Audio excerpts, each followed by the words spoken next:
नमस्कार साथियों, स्वागत है आपका ऑनलाइन स्टडी ग्रुप में। आज इस सेशन में हम लोग आधुनिक भारत के इतिहास को देखेंगे। आधुनिक भारत के इतिहास का श्रृंखला बीच में करंट अफेयर्स के कारण बाधित हो गया था। अब करंट अफेयर्स की पूरी श्रृंखला एडिटोरिया और घटनासार की कंप्लीट करा दी गई है। जो कुछ पॉइंट होंगे अगर आप लोग कहेंगे तो उसको कवर और करा लिया जाएगा। इस आधुनिक भारत के इतिहास की श्रृंखला को अब मिशन मोड में कंप्लीट किया जाएगा, क्योंकि इसमें वो प्रश्न समाहित हैं जो विभिन्न आयोगों में बदलते पैटर्न में कैसे पूछे जा रहे हैं उनको देखा जा सकता है, और ये परीक्षा के दृष्टिकोण से बहुत इंपॉर्टेंट है। तो चलिए शुरू करते हैं आज का ये सेशन। पहला प्रश्न है, साइमन कमीशन भारत किस वर्ष आया था? तो सही जवाब होगा 1928 में। आइए जरा साइमन कमीशन के बैकग्राउंड को समझने की कोशिश करते हैं कि साइमन कमीशन का क्यों इन्वॉल्वेशन भारत के संदर्भ में देखा जाता है। तो बात उठती है 1919 के भारत सरकार अधिनियम से। 1919 के भारत सरकार अधिनियम को 1919 का मॉन्टेग्यू चेम्सफोर्ड एक्ट भी कहते हैं। इसकी 10 साल के बाद इसकी संवैधानिक उपयोगिता पर जांच करने के लिए एक आयोग के गठन का प्रावधान किया गया था।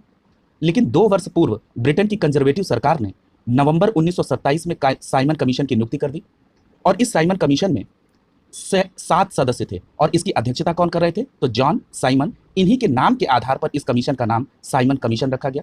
एक बात और महत्वपूर्ण है, विभिन्न पीसीएस या समीक्षा अधिकारी के अगर प्रश्न पत्रों को उठा के आप देखें तो एक प्रश्न ज़्यादा पॉपुलर आपको देखने को मिलेगा कि ऐसा कौन सा कमीशन था जिसमें एक भी भारतीय सदस्य नहीं था, तो वो साइमन कमीशन था।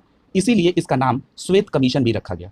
एक बात और याद रखिएगा कि इस प्रश्न में पूछा गया कि साइमन कमीशन भारत कब आया, तो वो 3 फरवरी 1928 को आया, और इसका गठन कब हुआ?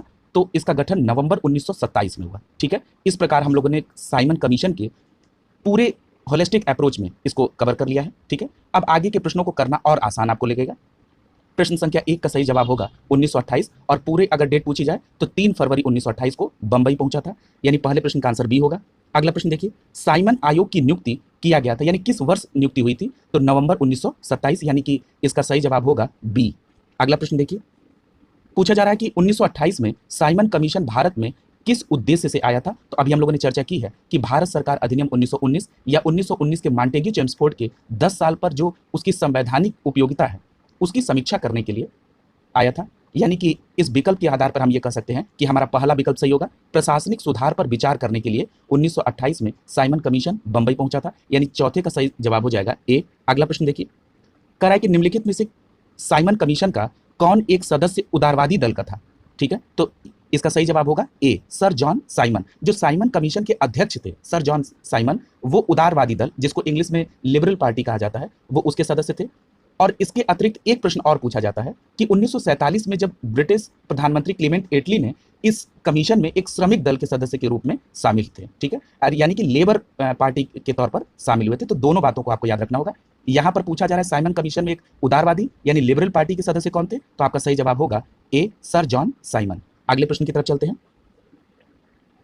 पूछा गया कि किसके सुझावों पर भारतीयों को साइमन कमीशन से बाहर रखा गया था? तो आपका सही जवाब होगा लॉर्ड इरविन। ठीक है, यानी लॉर्ड इरविन के सुझाव पर साइमन कमीशन में एक भी भारतीयों को शामिल नहीं किया गया था। इस प्रश्न का सही जवाब होगा विकल्प डी। अगला प्रश्न देखिए, ये कथन टाइप के प्रश्न है। आजकल विभिन्न स्टेट पीसीएस के एग्जाम में या समीक्षा अधिकारी के प्रश्न पत्रों को अगर आप देखेंगे तो उसमें फैक्ट और कॉन्सेप्ट दोनों बेस्ड प्रश्न पूछे जा रहे हैं, और वो कथन के फॉर्मेट में है। आइए जरा इसको समझते हैं। कह रहा है कि पहला कथन है, और साइमन कमीशन के संदर्भ में ये कथन दिए गए हैं, उनकी पुष्टि करना है कि कौन सही है। पहला कथन है कि उसकी नियुक्ति 1919 के एक्ट के क्रियान्वयन की पूछताछ के लिए की गई थी। तो आपका सुझाव, आपका विकल्प होगा क्या? बिल्कुल सही है, यानी ये कथन सही है। अगला है कि इसके अध्यक्ष सर जॉन साइमन थे। बिल्कुल सही है, दूसरा स्टेटमेंट भी सही है।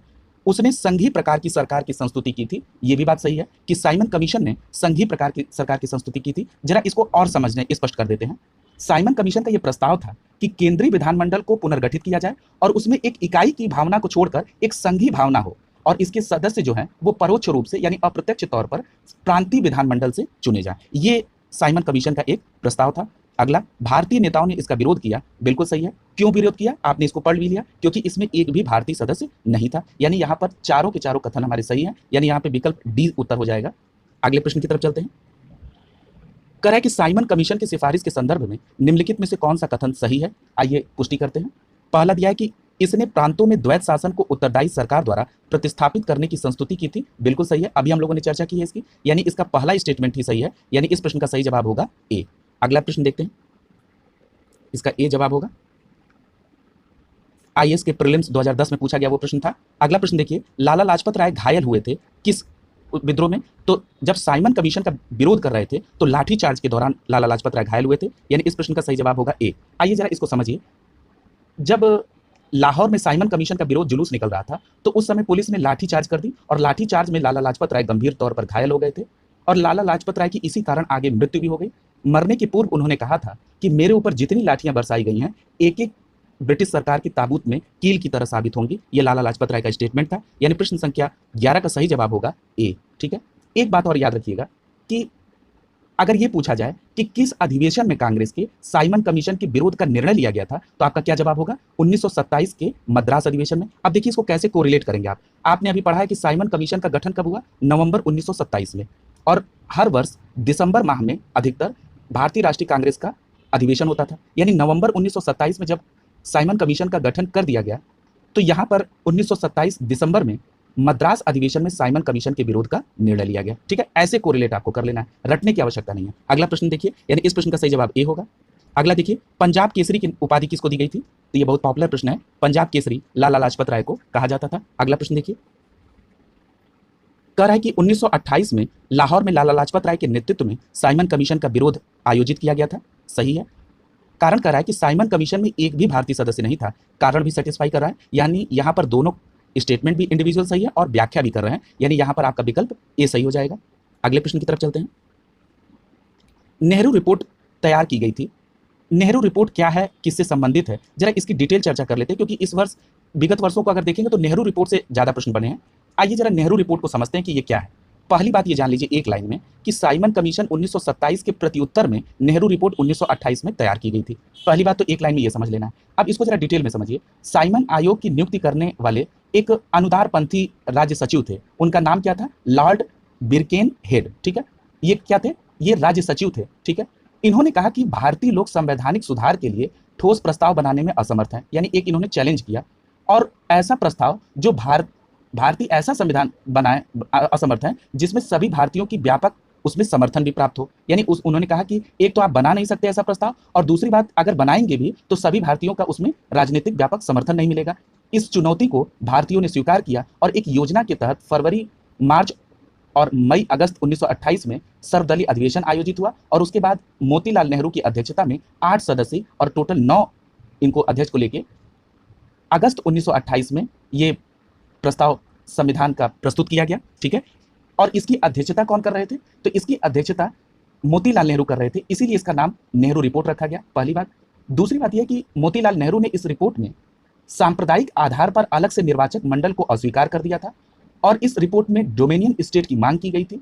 ये इन बातों को ध्यान में रखना होगा। और इसके अतिरिक्त जो वयस्क मताधिकार था उसकी मांग की गई, महिलाओं के लिए समान अधिकार हो इसकी बात की गई, यूनियन अर्थात जिसको संगठन कहते हैं हिंदी में, बनाने की स्वतंत्रता की बात की गई, धर्म हर प्रकार के राज्य के लिए पृथककरण हो ये बात की गई। यानी धर्म और राज्य एक दूसरे का पृथककरण हो इस आधार पर बात की गई। ठीक है, और एक बात और यहाँ पे इंपॉर्टेंट है कि जवाहरलाल नेहरू इसके सचिव थे। ठीक है, ये जो समिति बनाई गई थी इसके सचिव कौन थे? जवाहरलाल नेहरू। और इस सर्वदलीय समिति के अध्यक्ष कौन थे? मोतीलाल नेहरू। और एक बात और याद रखिएगा, ये जो कुल 9 सदस्य थे इसमें 2 मुस्लिम सदस्य भी थे। ठीक है, इस प्रकार आपने नेहरू रिपोर्ट को एक होलिस्टिक फॉर्मेट में कवर कर लिया। ठीक है, यानी इस प्रश्न का सही जवाब क्या होगा? ML नेहरू यानी मोतीलाल नेहरू, यानी ए विकल्प सही हो जाएगा इसका।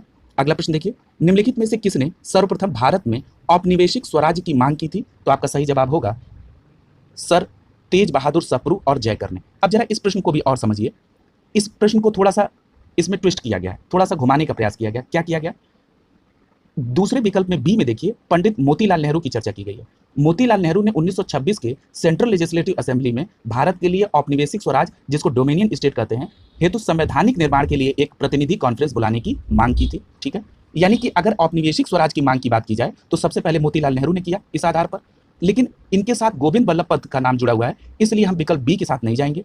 अगर हम विकल्प सी के साथ क्यों गए? क्योंकि विकल्प सी में जो तेज बहादुर सप्रू और जयकर हैं, ये नेहरू रिपोर्ट तैयार करने वाली समिति में जिसके अध्यक्ष मोतीलाल नेहरू थे उसमें ये शामिल थे। इस आधार पर हम विकल्प सी का चयन करेंगे। ठीक है, यानी इस प्रश्न का सही जवाब होगा विकल्प सी, तेज बहादुर सप्रू और जयकर। ठीक है, अगले प्रश्न की तरफ चल रहे हैं। कहा गया कि भारतीय स्वतंत्रता आंदोलन के काल के संदर्भ में नेहरू रिपोर्ट में निम्नलिखित में से किसकी अनुशंसा की गई थी? तो आइए देखते हैं। भारत के लिए पूर्ण स्वतंत्रता गलत है, अभी हमने आपको बताया कि नेहरू रिपोर्ट जो 1928 है, इसमें पूर्ण स्वतंत्रता की जगह पर डोमिनियन स्टेट या हिंदी में इसको अधिराज्य कहते हैं, उसके दर्जे की बात की गई थी। यानी पहला स्टेटमेंट गलत हो गया। दूसरा स्टेटमेंट देखिए, यही फायदा होता है, पूर्व में हमने बैकग्राउंड बना दिया, अब उसी बैकग्राउंड पे आप आगे बढ़िए। अल्पसंख्यकों हेतु आरक्षित स्थानों के लिए संयुक्त निर्वाचन क्षेत्र की बात की गई, ये स्टेटमेंट सही है। अब इसमें क्या कहा गया था? इसमें यह कहा गया कि सांप्रदायिक आधार पर पृथक निर्वाचक मंडल के स्थान पर जो अल्पसंख्यक वर्ग है उनके आरक्षित स्थानों के लिए एक संयुक्त निर्वाचन क्षेत्र का प्रस्ताव रखा गया था। यानी दूसरा कथन बिल्कुल सही है। तीसरा देखिए, संविधान में भारतीयों के लिए मौलिक अधिकार का प्रावधान की बात की गई, ये भी कथन सत्य है। यानी नेहरू रिपोर्ट में अगर हम देखें तो मौलिक अधिकारों की बात की गई, इसके साथ ही साथ संविधान में भारतीयों के भाषण देने की बात की गई, समाचार पत्र निकालने की बात की गई, उनके सभाओं के करने की बात की गई, भारतीयों को संगठन बनाने की स्वतंत्रता की बात की गई। ठीक है, यानी मौलिक अधिकार के साथ साथ इन अधिकारों की भी बात चर्चा नेहरू रिपोर्ट में की गई थी। याद रखिएगा, हो सकता है इनमें से कोई एक और कभी स्टेटमेंट में डाल के पूछ ले। ठीक है, तो इसलिए आपको ये पूरी जानकारी नेहरू रिपोर्ट के बारे में होनी चाहिए। यहां पर आपका सही आंसर क्या हो जाएगा? 2 और 3, यानी विकल्प बी सही हो जाएगा आपका। अगले प्रश्न की तरफ चलते हैं। निम्नलिखित में से कौन वर्ष 1928 में इंडिपेंडेंस ऑफ इंडिया लीग के गठन के संबंध में है? तो आपका सही जवाब यहाँ क्या हो जाएगा? 1 और 2, यानी जवाहरलाल नेहरू और सुभाष चंद्र बोस। आइए समझिए जरा क्या है। 1928 में जो इंडिपेंडेंस फॉर इंडिया लीग है, इसके गठन के लिए जवाहरलाल नेहरू और सुभाष चंद्र बोस ने मिलकर इसका गठन किया। अब इस लीग के गठन का उद्देश्य क्या था, ये समझिए।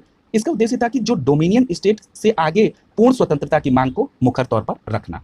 यानी अब इंडिपेंडेंस जो है वो पूर्ण तौर पर चाहिए, हमको डोमिनियन स्टेटस का दर्जा नहीं चाहिए, पहली बात। दूसरी बात कि इंडिपेंडेंस लीग में ब्रिटिश राज के विरुद्ध जो है वो प्रगतिशील शक्तियों को संगठित करने का भी कार्य किया गया। ठीक है, और इस प्रश्न का सही जवाब क्या हो जाएगा? 1 और 2, यानी विकल्प सी सही हो जाएगा आपका। अगला प्रश्न देखिए, कह रहा है कि रिक्त स्थानों की पूर्ति करिए। लिखा है कि नेहरू रिपोर्ट डैश की अध्यक्षता में एक कमेटी तैयार किया गया, जो इसका विषय क्या था?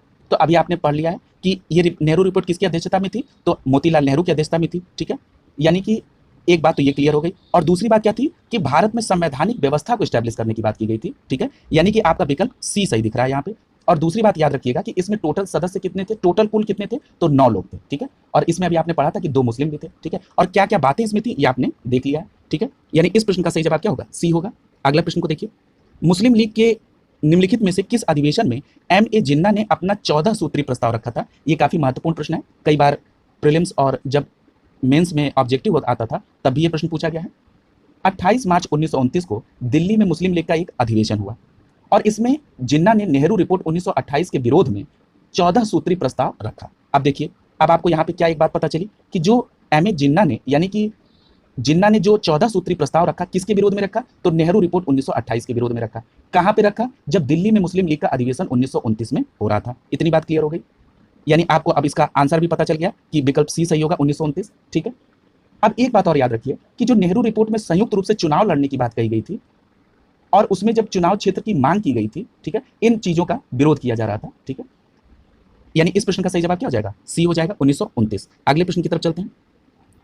कह रहा है कि कांग्रेस दल की उग्र शाखा ने किसके एक प्रमुख नेता जवाहरलाल नेहरू थे इंडिपेंडेंस फॉर इंडिया लीग की स्थापना की, वह लीग किसके विरोध में स्थापित हुआ था? तो अभी हम लोगों ने इसकी चर्चा की है क्या कि जवाहरलाल नेहरू के नेतृत्व में युवा और उग्र राष्ट्रवादियों ने नेहरू रिपोर्ट पर आपत्ति रखी थी और ये पूर्ण स्वराज को तात्कालिक लक्ष्य के रूप में रखने की मांग कर रहे थे। इसके ही परिणामस्वरूप जवाहरलाल नेहरू और सुभाष चंद्र बोस ने इंडिपेंडेंस फॉर इंडिया लीग के रूप में एक कांग्रेस के भीतर एक दबाव समूह का निर्माण किया था। ठीक है, यानी इसका सही विकल्प क्या हो जाएगा? नेहरू रिपोर्ट। ठीक है, यानी नेहरू रिपोर्ट के विरोध में बात चल रही थी। ठीक है, यानी बी का सही जवाब क्या हो जाएगा? सी आंसर यहाँ पे हो जाएगा। ठीक है, आइए अगले प्रश्न की तरफ चलते हैं। अगला प्रश्न आपका स्वराज का प्रस्ताव और वो कैसे कहाँ पे पारित हुआ, इससे संबंधित प्रश्न है। आइए इसको देखते हैं। लिखा है कि भारतीय स्वतंत्रता संग्राम के दौरान निम्नलिखित में से किसने प्रस्तावित किया कि स्वराज को सभी प्रकार के विदेशी नियंत्रण से मुक्त स्वतंत्र संपूर्ण स्वतंत्रता से परिभाषित किया जाए? तो आपका सही जवाब होगा मौलाना हसन मोहानी। आइए जरा इसको विस्तार से समझते हैं। बात 1921 के अहमदाबाद अधिवेशन की है। इसी अहमदाबाद 1921 के अधिवेशन में मौलाना हसन मोहानी ने प्रस्ताव किया कि स्वराज को सभी प्रकार के विदेशी नियंत्रण से मुक्त संपूर्ण स्वतंत्रता के रूप में परिभाषित किया जाना चाहिए। एक बात और याद रखिएगा कि 1921 में कांग्रेस के अहमदाबाद अधिवेशन की अध्यक्षता CR दास चुने गए थे, लेकिन उनकी जेल में चले जाने के कारण हकीम अजमल खान ने इस अधिवेशन की अध्यक्षता की थी। ठीक है, यानी इस प्रश्न के साथ साथ जो इससे रिलेटेड पॉइंट है उसको भी आपको कवर करते हुए चलना होगा। यानी इसकी अध्यक्षता किसने की थी? चुने गए थे CR दास, लेकिन वो जेल गए थे, इसलिए कार्यकारी अध्यक्षता जो है हकीम अजमल खान ने की थी। और ये स्टेटमेंट किसका था? मौलाना हसन मोहानी का था, इसलिए इसका आंसर क्या हो जाएगा? बी हो जाएगा। अगला स्टेटमेंट देखिए, दिया है कि 1921 के अहमदाबाद अधिवेशन में निम्नलिखित नेताओं में से किसने संपूर्ण स्वराज को कांग्रेस का लक्ष्य मानने का प्रस्ताव रखा था? तो आपका सही जवाब होगा हसरत मोहानी, जिसके बारे में आपने अभी पढ़ा भी है, यानी यहाँ पर विकल्प बी सही हो जाएगा। अगला देखिए, करा कि कांग्रेस ने कब पहली बार भारत की स्वतंत्रता का प्रस्ताव पारित किया था? अब आइए जरा इसको समझते हैं, ये बहुत इंपॉर्टेंट प्रश्न है, यहाँ से बहुत प्रश्न बनता है। कांग्रेस ने कलकत्ता के अधिवेशन 1928, मैं इसकी बैकग्राउंड से लेकर चल रहा हूँ, 28 में ब्रिटिश सरकार को यह अल्टीमेटम दिया था कि वो 1 वर्ष के अंदर नेहरू रिपोर्ट को स्वीकार कर लें या तो कांग्रेस के विरोध के लिए वो तैयार हो जाएं। जब उन्होंने इसका कोई उत्तर नहीं दिया तो दिसंबर 1929 में पंडित जवाहरलाल नेहरू की अध्यक्षता में एक ऐतिहासिक अधिवेशन लाहौर में हुआ, यानी 1929 का अधिवेशन लाहौर किसकी अध्यक्षता में? जवाहरलाल नेहरू की अध्यक्षता में, और इससे संबंधित प्रस्ताव पारित हुआ और उसके बाद पंडित जवाहरलाल नेहरू ने पूर्ण स्वराज का लक्ष्य घोषित किया। ठीक है, यानी इस प्रश्न का सही जवाब क्या हो जाएगा? 1929। ठीक है, अब देखिए इसमें एक बात और जान लीजिए, 31 दिसंबर 1929 की मध्य रात्रि का जब घंटा बजा तो कांग्रेस के अध्यक्ष कौन थे उस समय? पंडित जवाहरलाल नेहरू ने लाहौर में रावी नदी के तट पर भारतीय स्वतंत्रता का तिरंगा झंडा फहराया। डेट याद रखिएगा, 31 दिसंबर 1929 की मध्य रात्रि को कहां पर? लाहौर में रावी नदी के तट पर। किसने झंडा फहराया? जवाहरलाल नेहरू जी द्वारा। ठीक है, अब एक बात और यहां पे जान लीजिए कि जो कांग्रेस की कार्य समिति थी उसने 2 जनवरी 1930 को अपनी बैठक में यह निर्णय लिया कि 26 जनवरी 1930 को पूर्ण स्वराज दिवस के रूप में मनाया जाएगा। यही कारण है कि 26 जनवरी को प्रत्येक वर्ष पूर्ण स्वाधीनता दिवस के तौर पर मनाया गया। ठीक है, यानी इस तरह से पूरी बात को आपने कोरिलेट कर लिया। अब यहाँ पे इसका प्रश्न का जवाब आपको मिल गया होगा, क्या है? 1929, यानी विकल्प ए सही होगा। अगला प्रश्न देखिए, 1947 से पहले 26 जनवरी को क्या कहा जाता था? तो आपका सही जवाब होगा पूर्ण स्वराज दिवस। ठीक है, यानी कि 1947 से पहले 26 जनवरी को क्या कहा जाता था? पूर्ण स्वराज दिवस, यानी विकल्प डी सही होगा यहाँ पर। अगला प्रश्न देखिए, भारतीय राष्ट्रीय कांग्रेस के द्वारा किस दिन को पूर्ण स्वराज दिवस के तौर पर घोषित किया गया? तो अभी आपने इसको पढ़ा है, 26 जनवरी 1930, यानी विकल्प ए सही हो जाएगा। यहाँ पे देखिए बैकग्राउंड बनने से कितना लाभ हो रहा है। ठीक है, यानी यहाँ पर ए विकल्प सही हो जाएगा। अगला प्रश्न देखिए, 31 दिसंबर 1929 की अर्धरात्रि, यानी जिसको हम लोगों ने अभी पढ़ा मध्य रात्रि में, भारतीय राष्ट्र ध्वज को किसने फहराया था? तो आपका सही जवाब होगा किसने फहराया था? जवाहरलाल नेहरू जी ने फहराया था। ठीक है, अभी आपने इसको पढ़ा है। ठीक है, अगले प्रश्न की तरफ चलते हैं, डी सही हो जाएगा यहाँ। अगला देखिए, भारतीय राष्ट्रीय कांग्रेस के किस अधिवेशन में एक अध्यक्षता जवाहरलाल नेहरू ने सर्वप्रथम की थी? तो आपका सही जवाब होगा इसमें 1929 में। ठीक है, और इसी में ही पूर्ण स्वराज के प्रस्ताव को पारित भी किया गया था और 26 जनवरी को स्वतंत्रता दिवस मनाने का निश्चय भी लिया गया। यानी इस प्रश्न का सही जवाब क्या होगा? ए, लाहौर अधिवेशन 1929 की अध्यक्षता जवाहरलाल नेहरू ने की थी। ए विकल्प सही हो जाएगा। अगला देखिए, भारतीय राष्ट्रीय कांग्रेस का लाहौर अधिवेशन 1929 के इतिहास के संदर्भ में कुछ स्टेटमेंट दिए गए हैं, उसको वेरीफाई करना है। पहला स्टेटमेंट क्या है? कांग्रेस ने पूर्ण स्वराज की मांग को एक संकल्प पारित किया, तो ये आपका बिल्कुल सत्य है। अगला कह रहा है कि इस अधिवेशन में उग्रवादी और उदारवादियों के बीच झगड़े को सुलझाया गया, बिल्कुल गलत है। ये पहली बार 1916 में सुलझाया गया था, ये स्टेटमेंट गलत हो गया। अगला कह रहा है इस अधिवेशन में 2 राष्ट्र की मांग को अस्वीकार किया गया, ये भी गलत है। यानी कि इस प्रश्न में केवल कथन एक सही है, यानी हमारा विकल्प ए सही हो जाएगा इसका। इसमें केवल पूर्ण स्वराज के संकल्प को पारित किया गया था। अगला देखिए, निम्नलिखित में से 1929 के लाहौर अधिवेशन में पारित संकल्प में कौन शामिल नहीं है? बहुत अच्छा प्रश्न है। अभी हम लोगों ने देखा था कि उसमें केवल एक स्टेटमेंट था। जरा इसको और डिटेल में कर लेते हैं, क्योंकि इससे संबंधित अब देखिए प्रश्न पूछे जा रहे हैं कई जगह। समझ लीजिए कि जो कांग्रेस के लाहौर अधिवेशन 1929 में हुआ, जिसकी अध्यक्षता किसने की थी? जवाहरलाल नेहरू ने, उसमें कौन कौन से संकल्प पारित हुए थे? देखिए, सबसे पहला संकल्प यह पारित हुआ कि गोलमेज सम्मेलन में कोई भाग नहीं लेगा और उसका कोई लाभ नहीं है, पहली बात। दूसरी बात कि नेहरू कमेटी की डोमिनियन स्टेट के दर्जे की योजना को समाप्त की जाती है, यानी अब डोमिनियन स्टेट नहीं, अब पूर्ण राज्य चाहिए। और यानी अब क्या है, यानी शब्द स्वराज का अर्थ क्या हो गया? अब पूर्ण स्वतंत्रता हो गई। ठीक है, अब एक और चर्चा वहां पे बहुत इंपॉर्टेंट हुई, क्या कि इसी अधिवेशन में 1929 में अखिल भारतीय कांग्रेस ने एक नागरिक अवज्ञा आंदोलन प्रारंभ करेगी, इस पर भी चर्चा इसी 1929 के लाहौर अधिवेशन में की गई। ठीक है, यानी कि अब आपने ये पूरा कर लिया। अब आइए स्टेटमेंट को देखते हैं कि कौन पारित नहीं कर रहा है। पहला स्टेटमेंट दिया है कि भारत की विदेश नीति की घोषणा 1929 में। अब देखिए विदेश नीति की घोषणा क्या है? करें कि विदेश नीति की घोषणा, यानी कि जब गोलमेज सम्मेलन में भाग नहीं लेने जाना है, इसका मतलब है कि लंदन में नहीं जाना है, यानी यही तो विदेश नीति है। यानी कि इस पे अब ये प्रत्यक्ष तौर पे नहीं, लेकिन अप्रत्यक्ष तौर पर इसकी घोषणा हुई थी कि उसमें जाने का कोई लाभ नहीं है, यानी कि ए विकल्प शामिल हो सकता है। अगला देखिए, पूर्ण स्वराज के लक्ष्य की घोषणा, ये बिल्कुल सत्य है, शामिल था। अगला स्टेटमेंट देखिए, कह रहा है कि सविनय अवज्ञा आंदोलन के प्रारंभ की तैयारी। अभी हमने आपसे ये हिंट कहा था कि उसमें नागरिक अवज्ञा आंदोलन को प्रारंभ करने की बात की गई थी, यानी कि ये तीसरा कथन भी सत्य है। अगला है अस्पृश्यता उन्मूलन, ये शामिल नहीं था, यानी कि जो हम लोगों ने कोरिलेट किया था कि गोलमेज सम्मेलन में भाग लेने का कोई लाभ नहीं है, ये एक विदेश नीति थी, ये बिल्कुल सत्य है, उसी से कोरिलेट है। यहाँ पर अस्पृश्यता उन्मूलन की कोई चर्चा 1929 के लाहौर अधिवेशन में नहीं हुई थी, इसलिए इस प्रश्न का सही जवाब होगा डी।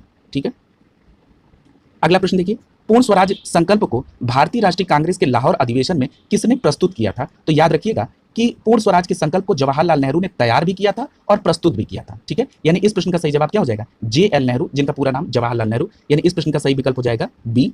अगला प्रश्न देखिए, पहला प्रश्न है कि किस कांग्रेस सत्र में कार्यकारी कमेटी को सविनय अवज्ञा आंदोलन प्रारंभ करने का अधिकार प्राप्त हुआ था? तो अभी हम लोगों ने जस्ट चर्चा की है कि 1929 के लाहौर अधिवेशन में सविनय अवज्ञा आंदोलन, या जिसको हमने कहा था नागरिक अवज्ञा आंदोलन, पे चर्चा हो गई थी।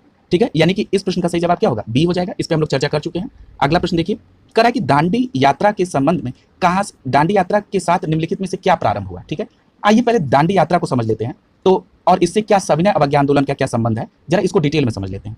महात्मा गांधी ने 12 मार्च 1930 को अपना एक दांडी मार्च शुरू किया था, और ये अधिकतर प्रश्न पूछता है कि ये कहां से शुरू किया था, तो ये साबरमती के आश्रम से शुरू किया था।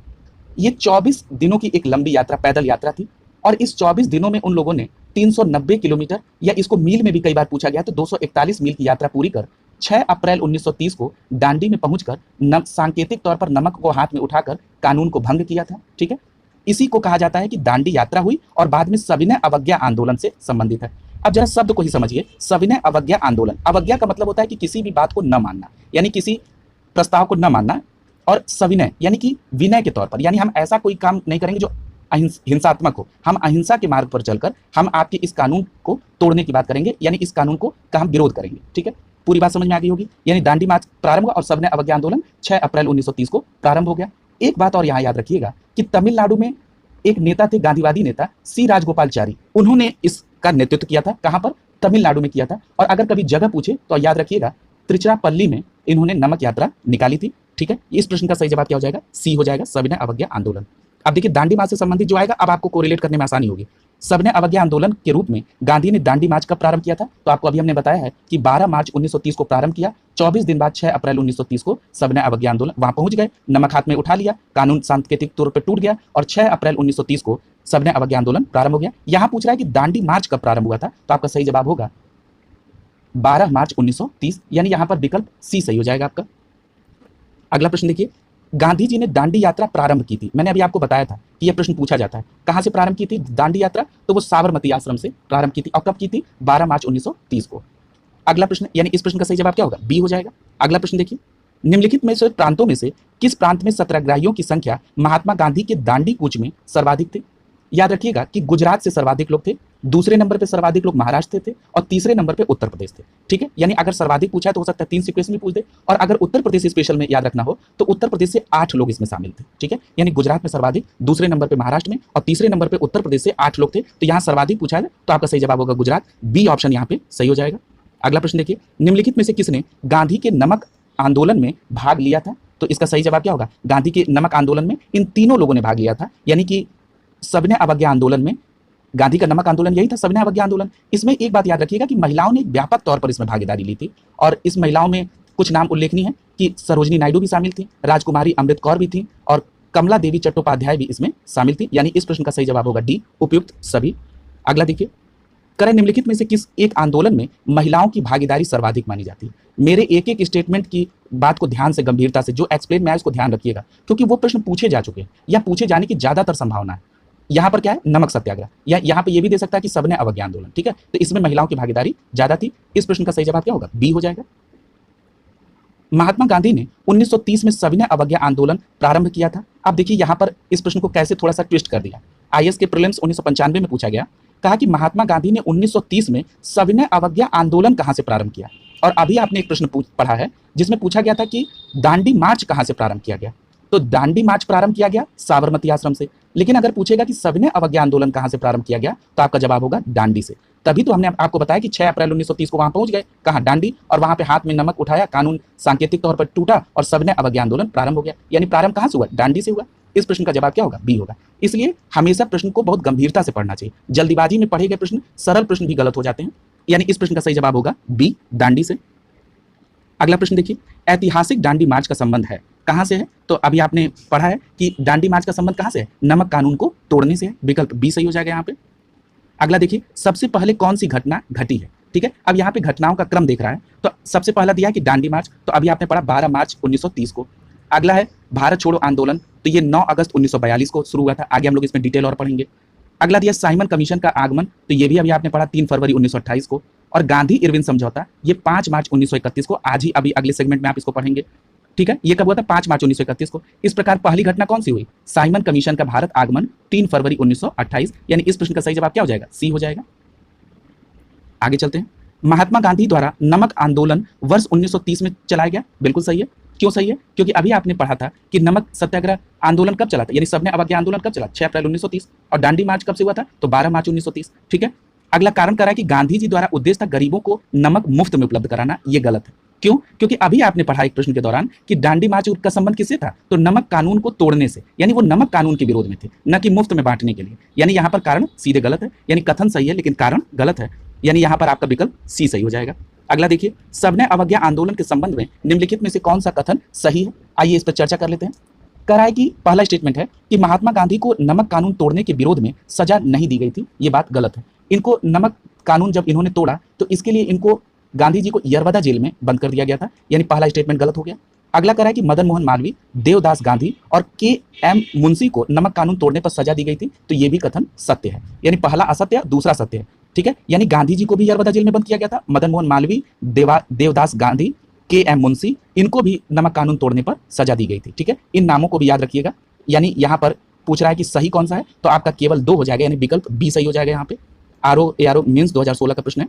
अगला है कि शक्ति के विरुद्ध अधिकार की इस लड़ाई में मैं विश्व की सहानुभूति चाहता हूं। यह स्टेटमेंट किस कब दिया गया था? तो याद रखिएगा, गांधी जी की जब दांडी यात्रा शुरू हुई थी तब इन्होंने ये स्टेटमेंट दिया था कि शक्ति के विरुद्ध अधिकार की लड़ाई में मैं विश्व की सहानुभूति चाहता हूं। ये गांधी जी की दांडी यात्रा से संबंधित है, यानी यहाँ पर विकल्प बी सही हो जाएगा। अगला प्रश्न देखिए, नमक सत्याग्रह के समय गांधी जी के गिरफ्तार हो जाने के बाद आंदोलन के नेता के तौर पर उनका स्थान किसने लिया था? बहुत इंपॉर्टेंट प्रश्न है। जब गांधी जी गिरफ्तार हो गए, यानी कि जब उनको यरवदा जेल में बंद कर दिया गया, तो उसके बाद इस सत्याग्रह की जिम्मेदारी अब्बास तैयब जी, यानी विकल्प ए सही हो जाएगा, उनके हाथों में आ गई थी। याद रखिएगा। और अगर ये कभी पूछे कि सत्याग्रह में गांधी जी की गिरफ्तारी कहाँ हुई थी? सोलापुर से हुई थी। और बंद कहाँ किया गया? यरवदा जेल में। और एक और याद रखिएगा, इसमें स्त्रियों ने अपनी प्रमुख भागीदारी की थी, इस पर अभी चर्चा भी हो चुकी है। यानी 22वें प्रश्न का जवाब क्या हो जाएगा? अब्बास तैयब जी ने गांधी जी की गिरफ्तारी के बाद इस आंदोलन का नेता, यानी कि यहाँ पर ए विकल्प सही हो जाएगा। अगला देखिए, करा कि महात्मा गांधी धरसना नामक गोदाम पर कांग्रेस कार्यकर्ताओं के धावा के समय कहाँ थे? तो याद रखिएगा कि जब धरसना पर गोदाम पर धावा बोला गया तो उसका नेतृत्व कौन कर रहा था? तो एक बात याद रखिएगा कि इस समय तक गांधी जी गिरफ्तार हो चुके थे और यरवदा जेल में बंद हो गए थे, और उनकी गिरफ्तारी के बाद ही सरोजनी नायडू ने 21 मई 1930 को धरसना नामक गोदाम पर धावे का नेतृत्व किया था, ठीक है। यानी आपको यह भी क्लियर हो गया कि धरसना नामक गोदाम पर कब धावा बोला गया? तो 21 मई 1930 को। किसके नेतृत्व में? तो श्रीमती सरोजनी नायडू के नेतृत्व में, ठीक। दूसरी बात याद रखिएगा कि इस घटना का विवरण अगर पूछे कि किस अमेरिकी अखबार पत्रकार ने लिया था, तो उसका नाम है वेब मिलर, ठीक है। यानी कि दांडी मार्च से संबंधित जो पत्रकार का उल्लेख होगा वो वेब मिलर का होगा, ठीक है। यानी इस समय गांधी जी गिरफ्तार हो चुके थे, यानी इस प्रश्न का सही जवाब होगा यरवदा जेल। अगला देखिए, आचार्य विनोबा भावे किस आंदोलन में भाग लेने के लिए प्रथम बार गिरफ्तार हुई थी? तो याद रखिएगा 1930 में वो सविनय अवज्ञा आंदोलन में भाग लेने के दौरान पहली बार गिरफ्तार हुई थी, यानी इस प्रश्न का सही आंसर सी होगा, सविनय अवज्ञा आंदोलन। अगला देखिए, गांधी जी ने जिस विदेशी पत्रकार को दांडी मार्च के समय साबरमती आश्रम में ठहराया था, क्या नाम था? तो अभी हमने आपको हिंट कर दिया था, इनका नाम वेब मिलर था, ठीक है। और धरसना के समय में इन्होंने इस घटना का उल्लेख भी किया था, और इसका उल्लेख करते हुए उन्होंने कहा था कि इससे विभत्स अत्याचार मैंने आज तक कभी नहीं देखा था, यानी इस प्रश्न का सही जवाब क्या हो जाएगा? वेब मिलर, ठीक है। यानी गांधी जी के दांडी मार्च के समय अगर किसी पत्रकार की बात आए तो वेब मिलर उसमें प्रमुख थे, यानी इस प्रश्न का जवाब बी हो जाएगा। अगला प्रश्न देखिए, इनमें से किसने अप्रैल 1930 में नमक कानून को तोड़ने के लिए तंजौर तट पर एक अभियान संगठित किया था? तो आपका सही जवाब क्या हो जाएगा? तंजौर तट पर किसने अभियान संगठित किया था? सी राजगोपालाचारी ने। अभी हमने आपको चर्चा के दौरान कहा था कि तमिलनाडु के तंजौर में एक जगह है जिसका नाम है त्रिचिनापल्ली, वहां पर नेतृत्व नमक यात्रा का किसने किया था? सी राजगोपालाचारी ने, ठीक है। यहाँ तंजौर तट का उल्लेख दिया, वहां मैंने त्रिचिनापल्ली का नाम आपको बताया था, तो वही तंजौर में ही उस तट का नाम त्रिचिनापल्ली है, यानी इस प्रश्न का सही जवाब क्या हो जाएगा? सी राजगोपालाचारी, यानी इसका विकल्प बी सही हो जाएगा। अगला प्रश्न देखिए, भारतीय स्वाधीनता संघर्ष के दौरान रेड शर्ट नाम से पहचाने जाने वाले खुदाई खिदमतगार का आह्वान किया था। पहली बात तो ये समझिए कि ये खुदाई खिदमतगार क्या है, रेड शर्ट्स क्या है, थोड़ा सा इसका बैकग्राउंड समझ लीजिए। उत्तर पश्चिम की सीमा पर प्रांत में खान बहादुर गफ्फार खान एक नेता थे। इन्हीं के नेतृत्व में खुदाई खिदमतगार नामक एक स्वयंसेवक संगठन स्थापित हुआ, और इसने एक रेड शर्ट, जिसको हिंदी में लाल कुर्ती कहते हैं, एक आंदोलन इन्होंने चलाया, ठीक है। अब इसमें कौन शामिल था? तो लाल कुर्ती आंदोलन के संगठन में पठानों की राष्ट्रीय एकता का नारा बुलंद किया गया था। दूसरी बात और क्या थी कि अंग्रेजों से स्वतंत्रता के लिए ब्रिटिश उपनिवेशवाद के विरुद्ध आंदोलन किया गया था। ठीक है, इन दो बातों को आप याद रखिएगा।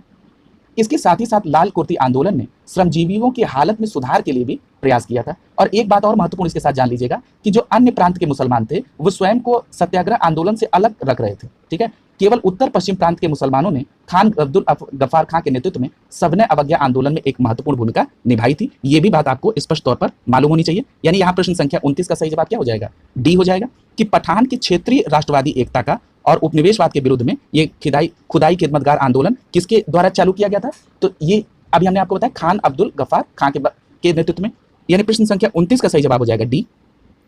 अगला देखिए, करा कि लाल कुर्ती दल संगठित किया गया था किसके खिलाफ? तो यहां भी हमने आपको बताया अंग्रेजों को निकालने के लिए, यानी विकल्प सी सही हो जाएगा 30 का। अगला देखिए, करा 1929 में खुदाई खिदमतगार को किसने संगठित किया था? तो अभी हमने आपको बताया अब्दुल गफ्फार खान ने, खान अब्दुल गफ्फार खान ने, यानी यहाँ पे विकल्प ए सही हो जाएगा। देखिए, किसी भी प्रश्न का अगर शुरुआती बैकग्राउंड बना दिया जाए तो वो रिपीट होता है, तो कितना कॉन्फिडेंस देता होगा आपको। तो यहाँ पर आपका क्या हो जाएगा? ए विकल्प सही हो जाएगा। ठीक है, अगले प्रश्न की तरफ चलते हैं। करा कि गढ़वाल रेजिमेंट के सैनिकों के प्रदर्शनकारियों पर गोली चलाने से इनकार कर दिया। किसने इनकार कर दिया भाई? तो वो सविनय अवज्ञा आंदोलन में एक गढ़वाल रेजिमेंट है, इसका इन सिपाहियों का जो नेतृत्व कर रहे थे उनका नाम भी बहुत फेमस है। उनका नाम है चंद्रजीत गढ़वाली। उनके नेतृत्व में ये रेजिमेंट था और इसमें सविनय अवज्ञा आंदोलन के जो प्रदर्शनकारी थे उन पर गोली चलाने से मना कर दिया। किसने? गढ़वाल रेजिमेंट के सैनिकों ने। यानी इस प्रश्न का जवाब क्या हो जाएगा? सी हो जाएगा। ठीक है, अगला प्रश्न देखिए, करा कि 1930 के अंग्रेज सरकार के विरुद्ध प्रसिद्ध पेशावर कांड का नायक कौन था? तो अभी आपने बताया कौन था? चंद्र सिंह गढ़वाली। ठीक है, ये पेशावर में ये बात चर्चा हुआ था, तो यानी कि पेशावर कांड का नायक कौन था? चंद्र सिंह गढ़वाली। यानी इस प्रश्न का सही जवाब क्या होगा? सी हो जाएगा। अगला प्रश्न देखिए, करा कि जियात रंग आंदोलन कहां प्रारंभ किया गया था? बहुत इंपॉर्टेंट प्रश्न है, इस बीच बहुत प्रश्न पूछा जा रहा है इसको। ये सविनय अवज्ञा आंदोलन के दौरान ही मणिपुर में जनजातियों की एक सक्रिय भागीदारी दिखाई दी और इसका नेतृत्व कौन कर रही थी? तो इसमें नागा जनजाति की एक महिला थी जिनका नाम क्या था? गैंडिनल्यू। क्या नाम था? गैंडिनल्यू। इन्होंने इसका नेतृत्व किया था और इस आंदोलन को क्या नाम दिया गया? जियात रंग आंदोलन। यानी ये कहां से संबंधित है जियात रंग आंदोलन? तो अभी आपको क्लियर हो गया, मणिपुर से। यानी इस प्रश्न का सही जवाब क्या होगा? सी। किसके नेतृत्व में हुआ था? तो गैंडिनल्यू के नेतृत्व में हुआ था। ठीक है, अगला प्रश्न देखिए, बेगूसराय के चौकीदारी टैक्स के विरुद्ध आंदोलन का एक हिस्सा है, तो आपका सही जवाब क्या होगा? बेगूसराय में जो चौकीदारी टैक्स के विरुद्ध वो ये किसके विरुद्ध हुआ था? ये सविनय अवज्ञा आंदोलन के विरोध में बेगूसराय में चौकीदारी टैक्स के विरोध में आंदोलन हुआ। याद रखिएगा, यह प्रश्न केवल बिहार पीसीएस के लिए इंपॉर्टेंट नहीं है, आपसे पूछा जा सकता है कि चौकीदारी टैक्स का आंदोलन किस जगह से संबंधित है, तो आपको बेगूसराय बिहार याद होना चाहिए। यह पूछा जा सकता है कि इसका संबंध किस आंदोलन से है, तो आपको सविनय अवज्ञा आंदोलन से इसका कोरिलेशन मालूम होना चाहिए। ठीक है, यानी इस प्रश्न का सही जवाब क्या हो जाएगा? बी हो जाएगा। अगला देखिए, सविनय अवज्ञा आंदोलन की असफलता के बाद गांधी जी ने महत्व दिया। किन बातों पर महत्व दिया? तो जब सविनय अवज्ञा आंदोलन फ्लॉप हो गया, मतलब असफल हो गया, तो गांधी जी ने रचनात्मक कार्यों में योगदान दिया। कैसे रचनात्मक कार्य? जरा इसकी पुष्टि कर दी जाए। तो एक रचनात्मक प्रमुख कार्य आपको याद होगा कि सितंबर 1932 में गांधी जी ने एक हरिजन कल्याण के लिए हरिजन भारतीय छूत विरोधी लीग की स्थापना की है। किस लीग की स्थापना की? अखिल भारतीय छुआछूत विरोधी लीग की स्थापना किसके लिए? हरिजन कल्याण के लिए स्थापना की थी।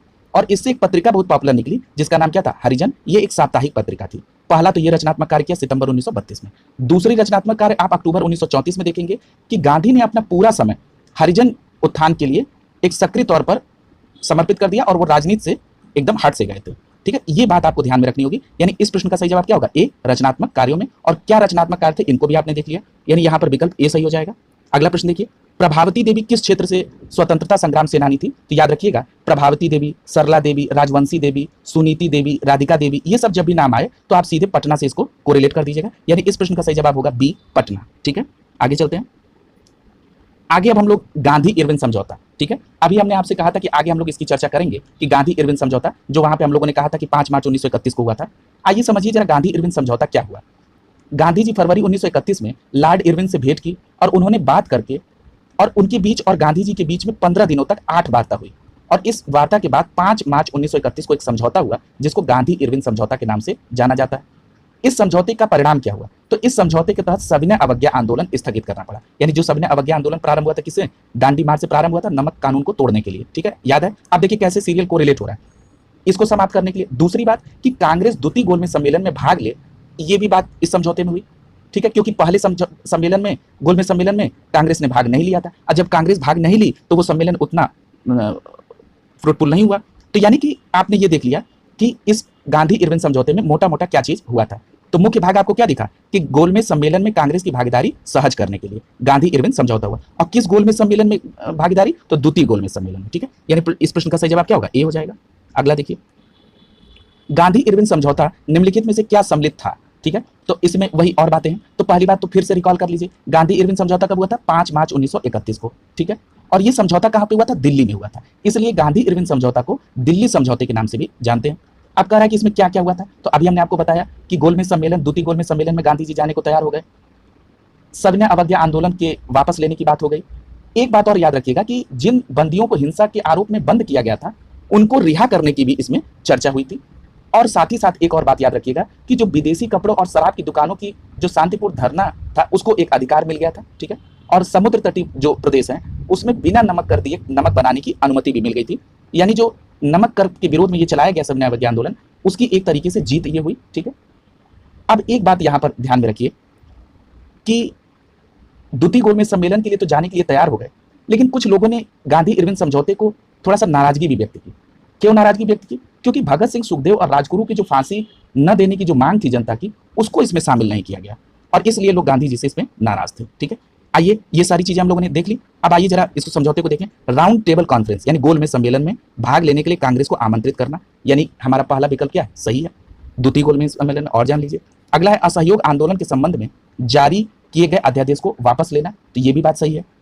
अगला है पुलिस की जातियों की जांच करने के लिए गांधी के सुझाव की स्वीकृति, ये शामिल नहीं है।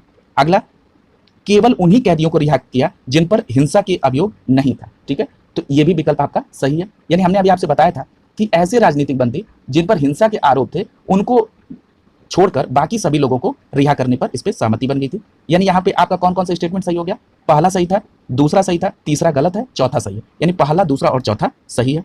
यानी यहाँ पे विकल्प बी सही हो जाएगा। ये आईएएस के प्रीलिम्स 2020 का प्रश्न है। ठीक है, तो इसकी संभावना इस बीच ज्यादा है पूछे जाने की। अगला देखिए, करें 5 मार्च 1931 को कौन सा समझौता हुआ, तो ये तो बिल्कुल रट गया होगा आप लोगों को, गांधी इरविन समझौता। यानी यहाँ पर विकल्प सी सही हो जाएगा।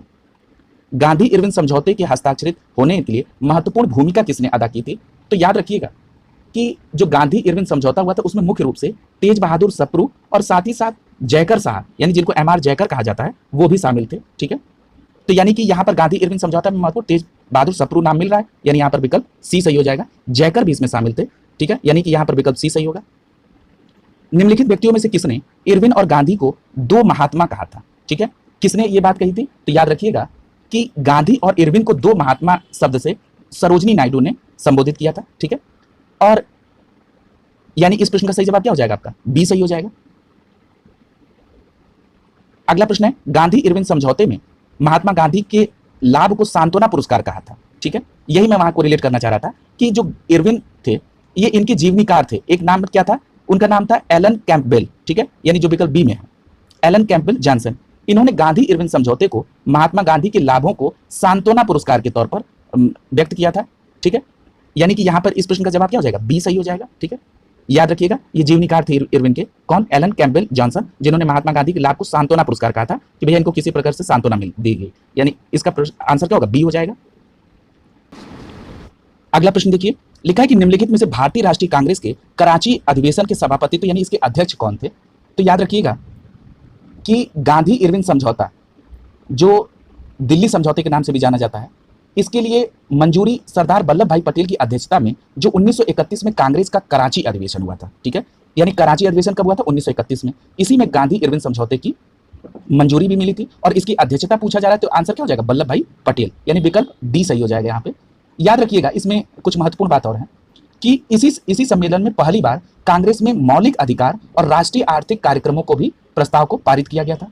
और इसी अधिवेशन में कुछ लोगों ने जब गांधी जी का विरोध किया तो गांधी जी ने इसी कराची अधिवेशन 1931 में कहा कि गांधी मर सकता है लेकिन गांधीवाद नहीं। ठीक है, और यह पहला अवसर था जब पूर्ण स्वराज को कांग्रेस द्वारा परिभाषित किया गया। ठीक है, परिभाषित शब्द पे याद रखिएगा। यानी इन इतनी बातों को लेकर आपको कराची अधिवेशन 1931 जिसकी अध्यक्षता वल्लभ भाई पटेल जी ने की, याद रखना होगा। यानी यहां आपका आंसर हो जाएगा डी। अगला देखिए, 1931 में भारतीय राष्ट्रीय कांग्रेस के कराची अधिवेशन के लिए किसकी अध्यक्षता सरदार पटेल द्वारा की गई, उनमें मूल अधिकार और आर्थिक कार्यक्रम को संकल्प को पारित किया गया। तो अभी हमने आप लोगों को बताया था, करा कि संकल्प प्रारूपित किया था, अध्यक्षता नहीं पूछ रहा है, अध्यक्षता पूछता तो वल्लभ भाई पटेल हो जाते। लेकिन कह रहा है कि आर्थिक संकल्प को प्रारूपित किसने किया था, तो आपका जवाब हो जाएगा पंडित जवाहरलाल नेहरू ने, ठीक है। और एम.एन. रॉय और इनके सहयोगियों ने इसमें महत्वपूर्ण भूमिका निभाई थी। लेकिन इसको प्रस्ताव को यानी मूल अधिकार और आर्थिक कार्यक्रम के प्रस्ताव को किसने प्रारूपित किया था, तो आपका सही जवाब होगा जवाहरलाल नेहरू, यानी इस प्रश्न का सही जवाब होगा बी। इसीलिए सावधानी पूर्वक प्रश्न को पढ़िएगा। अगला प्रश्न देखिए, कह रहा है कि निम्नलिखित में से किसने भारतीय राष्ट्रीय कांग्रेस के कराची अधिवेशन 1931 में महात्मा गांधी की लोकप्रियता और सम्मान की पराकाष्ठा माना था, तो इसका सही जवाब होगा सुभाष चंद्र बोस, जो 60 में दिखा है एससी बोस, यानी तीसरे प्रश्न का सही जवाब क्या होगा, ए हो जाएगा। अगला है कि भारतीय स्वतंत्रता संघर्ष से संबंधित घटनाओं का क्रम क्या होगा। याद रखिएगा, इस प्रकार के प्रश्नों की पूछने की संख्या इस समय आयोग में बहुत ज्यादा हो गई है, इसलिए ये फैक्ट याद होना चाहिए, और याद नहीं तो आपको कोरिलेट करना आना चाहिए, ठीक है। अब देखिए इसमें हम लोग कोरिलेट करके देखते हैं। अब इनका क्रम पूछ रहा है पहला दिया है द्वितीय गोलमेज सम्मेलन, तो आप देख लीजिए सबने अवज्ञा आंदोलन जब समाप्त हुआ उसी के बाद ही हुआ होगा, यानी 1931 में, तो यानी द्वितीय गोलमेज सम्मेलन कब हुआ होगा, 7 सितंबर 1931 को हुआ, ठीक है, जिसमें कांग्रेस ने भाग लेने। क्यों, क्योंकि अभी गांधी इरविन समझौता आपने पढ़ा है, और गांधी इरविन समझौता कब हुआ था, 5 मार्च 1931, यानी 5 मार्च 1931 के बाद ही तो गोलमेज सम्मेलन होगा, क्योंकि उसी में तो ये निर्णय हुआ था कि गोलमेज सम्मेलन में अब कांग्रेस भाग लेगी, ठीक है। अच्छा, अब अगला देखिए भारतीय राष्ट्रीय कांग्रेस का कराची अधिवेशन, तो अभी आपने पढ़ा कि मार्च 1931 में हुआ था, ठीक है। अगला देखिए भगत सिंह को फांसी, तो भगत सिंह को फांसी की बात जो है वो कब हुई थी, तो 23 मार्च 1931 को, ये बहुत क्लोज कर दिया, सब 31 ही है। और अगला है गांधी इरविन समझौता, तो गांधी इरविन समझौता कब हुआ था, अभी हमने आपको बताया 5 मार्च 1931 को, ठीक है। तो यहाँ क्या क्रम बन जा रहा है, तो यहाँ क्रम बन जाएगा आपका, सबका डेट हमने आपको बता दिया है, यहाँ क्रम बन जाएगा आपका सी विकल्प सही हो जाएगा। देखिए कई बार पूछा है, डेट याद रखिएगा, ये प्रश्न कई बार पूछे गए, हम लोगों ने डिटेल डेट की चर्चा कर ली है, उसी आधार पर वो क्रम स्टैब्लिश हो जाएगा। इस प्रश्न का सही जवाब सी होगा। करें भारतीय स्वतंत्रता संग्राम से संबंधित घटनाएं, फिर देखिए घटनाओं का क्रम है, चलिए इसको व्यवस्थित करिए। अब गांधी इरविन समझौता 5 मार्च 1931, भगत सिंह को फांसी 23 मार्च 1931, ठीक है। अगला दिया है कि भारतीय राष्ट्रीय कांग्रेस का कराची अधिवेशन, तो ये 26 से 31 मार्च 1931 को, और पूना समझौता कब हुआ था, तो याद रखिएगा पूना समझौता आगे आप पढ़ेंगे 24 सितंबर 1932 को हुआ था, ठीक है। तो इस प्रकार आप डेट को मैच कर लीजिएगा, और सही जवाब इसमें क्या हो जाएगा, डी हो जाएगा यहाँ पे, ठीक है। अब आज के सेशन को यहीं कंप्लीट करते हैं। अब हम लोग इतिहास को एक मिशन मोड में लेके आगे कंप्लीट कर लेंगे, और अब वीडियोस की संख्या भी बढ़ जाएगी। बीच में करंट अफेयर्स को कंप्लीट करना था और कुछ स्वास्थ्य संबंधित समस्याएं भी थी सीजनल, तो अब वो उसमें प्रोग्रेस है, और अब इसको मिशन मोड में कंप्लीट कर दिया जाएगा। मैं एक बात अंत में जरूर कहना चाहूँगा कि अब मेहनत की पराकाष्ठा आपको करनी होगी, ठीक है। एकदम जुट जाइए, जिन लोगों ने अभी कंप्लीट नहीं किया है कोई दिक्कत नहीं, लेकिन अब एकदम बिल्कुल पराकाष्ठा कर दीजिए। यानी अगर आपने करंट नहीं किया है तो मैं एडिटोरिया और घटनासार, जिन लोगों को यूपी ट्रिपल एससी देना है वो उनके वन लाइनर और घटनासार एडिटोरिया के 20 प्रैक्टिस सेट को पहले कर लें, साथ ही साथ वो पॉलिटी के जो पार्ट्स हैं उनको कवर कर लें, और आधुनिक भारत के इतिहास को अगर वो कर लेंगे तो जैसे लेखपाल जैसी परीक्षाओं में ये ज़्यादातर पोर्शन उनका कंप्लीट हो जाएगा सामान्य ज्ञान के अंतर्गत। और जिनको स्टेट पीसीएस या आगे समीक्षा अधिकारी जो पेपर देने हैं या किसी अन्य स्टेट के एग्जाम देने हैं उनके लिए भी ये आधुनिक भारत का इतिहास, पॉलिटी और करंट अफेयर्स ये महत्वपूर्ण होगा, ठीक है। तो आप इसको अब मिशन मोड में आप भी लग जाएं और इसको कंप्लीट कर लें, ठीक है। तभी ऑनलाइन स्टडी ग्रुप के आओ मिलकर पढ़ते हैं कि भावना सार्थक हो पाएगी, ठीक है। आज के सेशन को यहीं कंप्लीट करते हैं, आशा करते हैं कि पूरे उत्साह के साथ आप जुड़ जाएंगे, ठीक है। बहुत बहुत धन्यवाद।